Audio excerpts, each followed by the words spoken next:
You wake up, not in a bed, but on a wet, rotting plank. Salt stings your eyes. Rust bites into your wrists where shackles have dug in, already festering.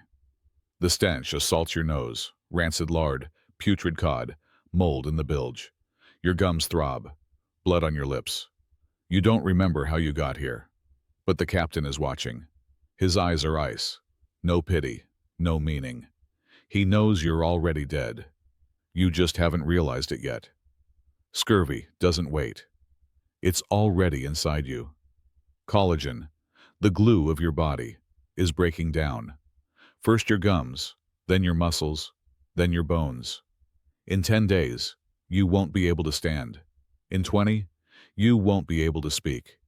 In 30, you won't be able to breathe. And no one will help. There are no lemons on this ship, no fresh water.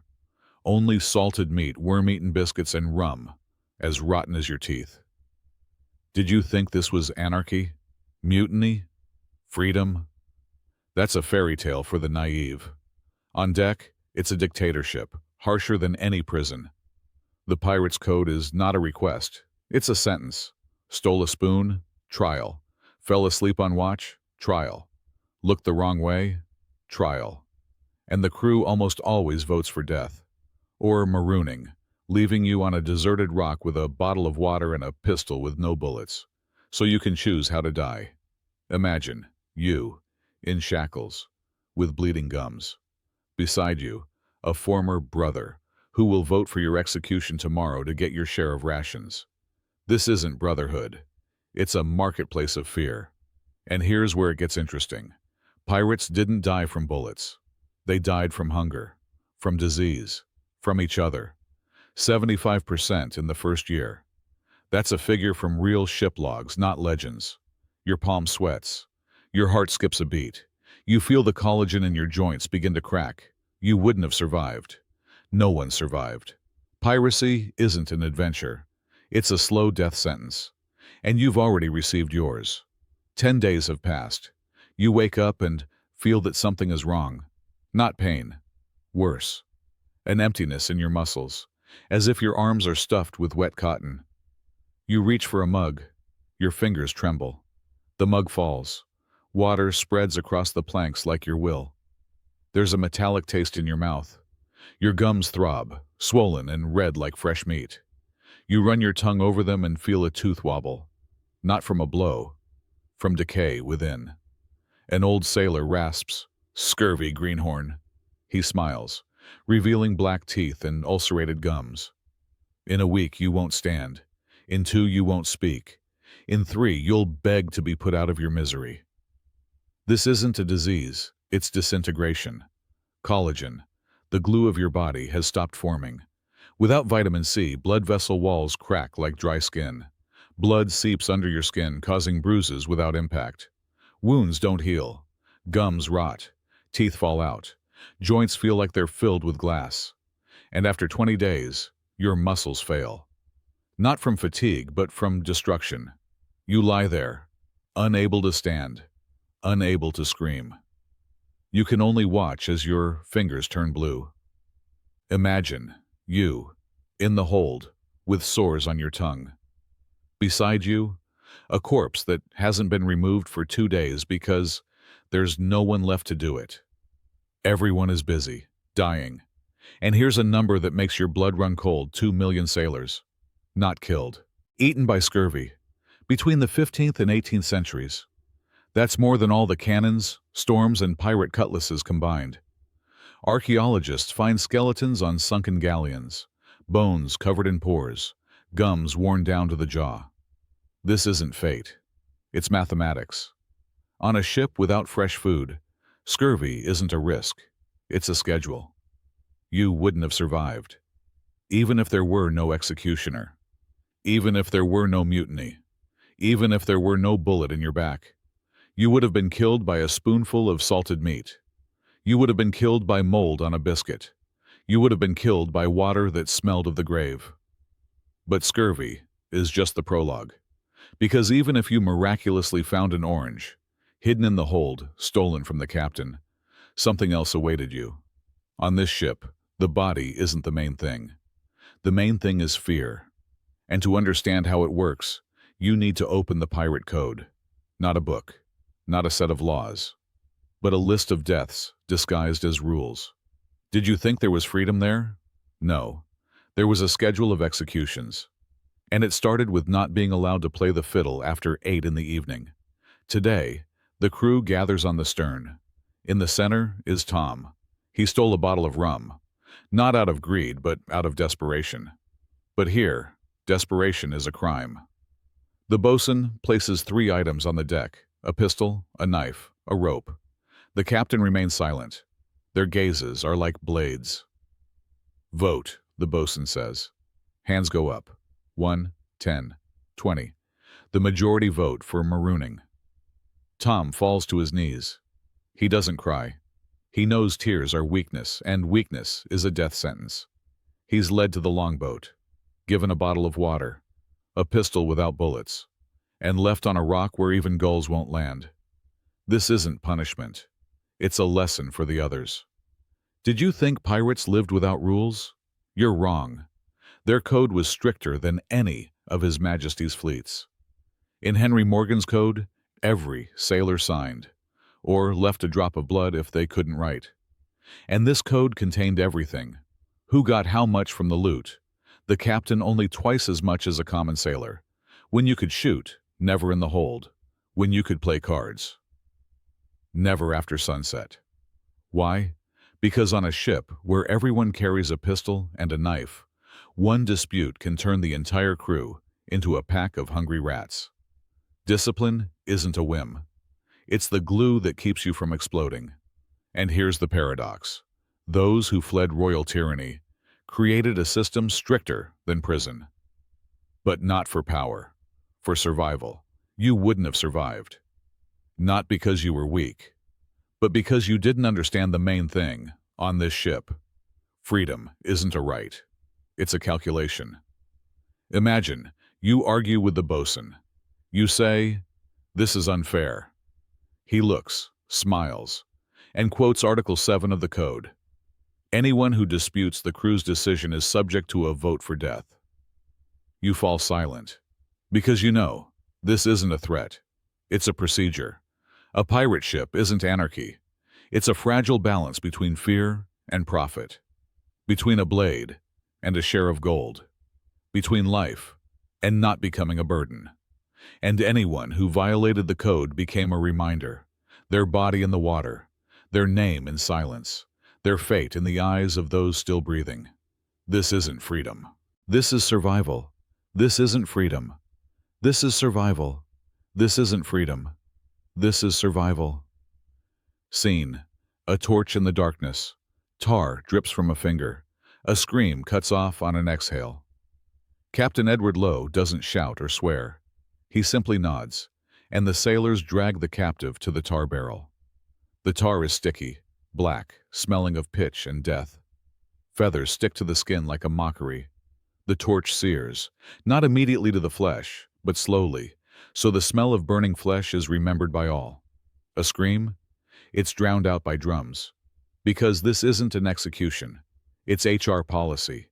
You stay silent, the crew lives. You speak, everyone dies. There's a choice. It's just not yours. You wouldn't have survived. Not because you were weak, but because you didn't understand. Pain here is currency. Fear is wages. And silence is the only way to get an advance.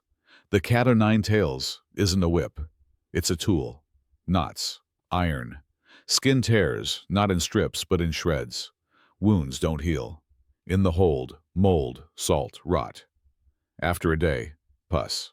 After 3, fever. After 5, you're no longer a person, but cargo. And then they don't beat you. They just stop feeding you. Archaeologists find bones with marks, not from blades, but from the whip. Deep furrows in shoulder blades, ribs, skull. This isn't sadism, it's accounting. One dead man, and the crew is safe. One traitor, and the ship sinks. The logic is simple. A rotten corpse in the hold is better than a living enemy on deck. Imagine you're being beaten. Not for theft, for looking at the captain's map. One glance, and the cat o' nine tails rips your back to the bone. You scream. No one listens.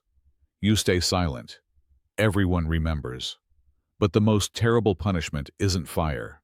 Not the whip. It's quiet, without screams, without blood.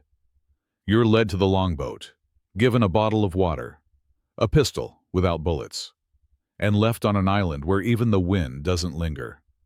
At first, you're happy. Freedom. But by evening you realize you're not abandoned. You're erased. You no longer exist. Not in the code, not in the share, not in memory. You look at the horizon. The longboat has sailed away. You scream. No answer. You drink the water. It runs out. And then the worst begins. Your mind starts talking to you. This isn't loneliness. It's removal from reality. As if you were cut out of the world with a knife. You wouldn't have survived. Not from thirst, not from hunger, but from ceasing to exist for others. Pirates knew fear of death is weak. Fear of insignificance is stronger than steel. And here's the micro-conclusion. Cruelty isn't chaos. It's a system. And it works. As long as you're afraid. Not as long as you're beaten. You're shoved into the longboat. At the bottom, a bottle of water, a moldy biscuit, a pistol with one bullet. The island ahead is small, like a hand. Reefs all around as if nature has locked you in a cage. You scream. You grasp the side. Your fingers slip. The sails recede. After an hour, you realize no one is coming back. After a day, the water won't last even 3 sunrises. After 2, madness is closer than thirst. And then you look at the pistol. Cold, heavy. One shot and it's all over. Maybe this is mercy. You wouldn't have survived. Not from thirst, not from hunger, but from the silence. There's no wind here, no birds singing, no footsteps. Only the sound of the surf, monotonous like the ticking of a clock counting down your disappearance. You scream. The echo doesn't answer. You call. Your name has already been erased from the code. No one is coming back. No one is coming back. No one is coming back. Imagine, you're sitting under a palm tree. The sand burns your knees, voices in your head. First the bosun's, then your mother's, then the one you killed in a fight over a spoonful of rum. They say, you're already dead. And you believe them. Because the living are those who are remembered. And you've been erased, like chalk from a blackboard. Marooning isn't execution. It's removal from reality. Pirates didn't fear death. They feared becoming an empty space in the crew's memory. And so, seeing a comrade left on a rock, everyone held their tongue. They stayed silent, listened, survived. Because they knew one word, and you'd be erased. Without a body, without a grave, without a name. But the worst part, most didn't die of thirst. They went mad. By the 3rd day, the mind began to eat itself. You talk to a palm tree, you shout at a wave, you see a shadow rise from the sand and walk into the sea. By the end of the week, you're no longer human. You're an echo, trapped in a skull. And then the pistol stops being a weapon. It becomes a door, the only one. You wouldn't have survived. You would have picked it up and pulled the trigger. Not out of weakness, but because loneliness is the worst enemy. Stronger than scurvy, stronger than the whip, stronger than bullets. But death on the island isn't the end of the story, because real hell awaited those who remained on board. When a sail appeared on the horizon, when the drums began to beat an alarm, when the crew grabbed their weapons, not for glory, but not to be the next one marooned. Boarding isn't a battle, it's a meat grinder, and more pirates died in it than from all diseases combined. But that's for the next scream. Before it's drowned out by cannon fire, you stand on the deck, a knife in your hand, rusty, jagged, like the captain's conscience. The wind whips with salt. The sails tear like skin on knuckles. Ahead, a galleon. Walls of oak. cannons like teeth. And suddenly, a roar. A cannonball slams into the side. The sound is like 1,000 bones breaking at once. A sailor falls beside you. A splinter sticks out of his chest, longer than your knife. He gasps, gurgles, like water draining from a barrel. Then, silence. You run, you grab a rope, your fingers bleed. The hemp digs into your palms, like worms. And then, a volley. A head next to you explodes. A skull, like an overripe watermelon. Warm splashes on your cheek. It's not yours. Not yet. The deck is slippery. Blood, guts, seawater. Someone convulses. Fingers scrape the planks. Someone whispers a prayer in Latin. Someone screams, "Mama!" But the name is already erased. This isn't a battle. It's a meat grinder. And you're not a hero. You're a target. 68% died in 90 seconds. Not in legends. In the archives of the Royal Navy. Pirates boarded. Not out of bravery. Out of greed. To sink means to burn the loot. To capture means to get 10,000 pieces of 8. Like with the Concepcion in 1681. But the price? You jump from a height of 10 feet. In your hands, 24-inch knife. Against a musket. Against cannons. Against 30 armored soldiers. And you, without armor. Because in the water, armor pulls you down. And you're already dead. One volley, and a third of the crew disappears. Not dies. Disappears, like smoke, and even if you survive, the wound festers. No antiseptics, no surgeon, only rum and a rusty knife. In 3 days, fever. In 5, gangrene. In 7, you're thrown overboard, like ballast. Archaeologists found Blackbeard's Queen Anne's Revenge. 82% of skeletons, with combat wounds.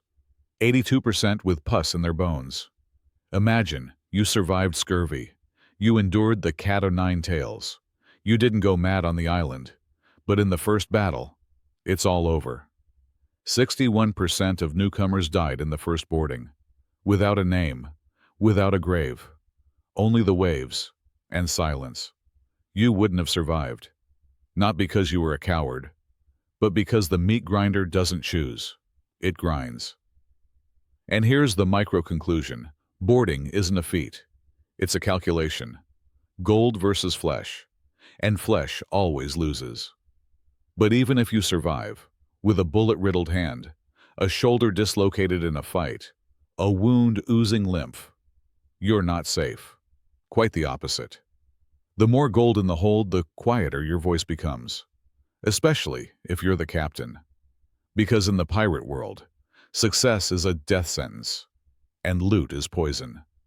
You stand on the deck of the Holy Spirit. Your hands are bloody, not your own. In the hold, 27 chests of silver, 12 bags of doubloons, 1 with emeralds that glow in the dark like snake eyes. The crew shouts, drinks rum from hats, gambles with gold. And you, Captain Edward Lowe, are silent. Because you notice, glances, not joy, calculation. The bosun avoids your gaze, sailors whisper behind your back. No one says captain, only Lowe.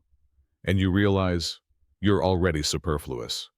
Like a nail after the board has been fastened. Like a knife when the bread is sliced. In an hour, they'll seize you, not as an enemy, as cargo. In 2, they'll tie you to the mast with tar-soaked ropes. In 3, they'll set you on fire. Not for betrayal, for success. Look here. Pirate codes are not anarchy. They are the accounting of fear. Morgan's code clearly stated, Captain, 2 shares. Sailor, 1. For a hand, 800 pieces of 8. For an eye, 600. But nowhere was there a line. What to do with the captain when the loot is on board? Why? Because it wasn't the code that decided. It was logic. A leader is needed as long as the goal is ahead. As soon as it's achieved, he gets in the way. He might demand more, leave alone, leave the crew with nothing. And on a pirate ship, nothing means death. So they killed, not out of malice, out of calculation. Like Lowe was removed in 1724. Like Rackham was handed over to the authorities for a pardon.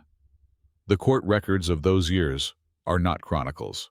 They are lists of conspiracies. 11 captains, killed after major captures. All by vote. All by default. Imagine you, up to your knees in gold, and you realize the more coins in the hold, the shorter your life. A paradox? No.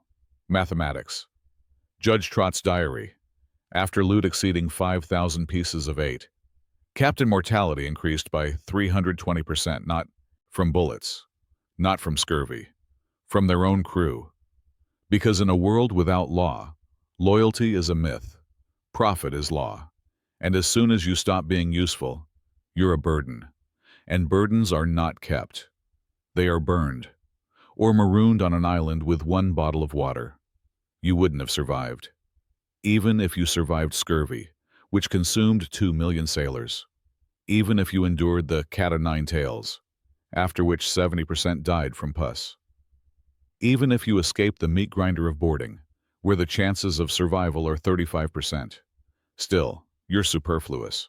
The system doesn't forgive, doesn't reward, doesn't remember. It consumes, uses, discards. Like a mechanism where every part is a consumable. And here's the micro-conclusion. Success on a pirate ship isn't victory. It's a death sentence. Gold doesn't save. It kills. Quieter. More reliably. Without screams. Now ask yourself, would you even want to go there? To a world where your life is worth less than a bag of coins. You would have been the 76%. Not a hero. Not a rebel. Not a captain. Just a number on the death list. Scurvy would have eaten your gums in 10 days. The code, your soul in 14. The cat-o'-nine tails, your back in 5 minutes. And boarding, your life in 90 seconds. This isn't a set of threats. It's a system. A machine where every cog is someone's death. Where your body is a consumable. Where your name is a temporary mark on the hold's plank. Imagine you're lying on the deck, not sleeping, not sick, no longer human. Your joints, sacks of pus.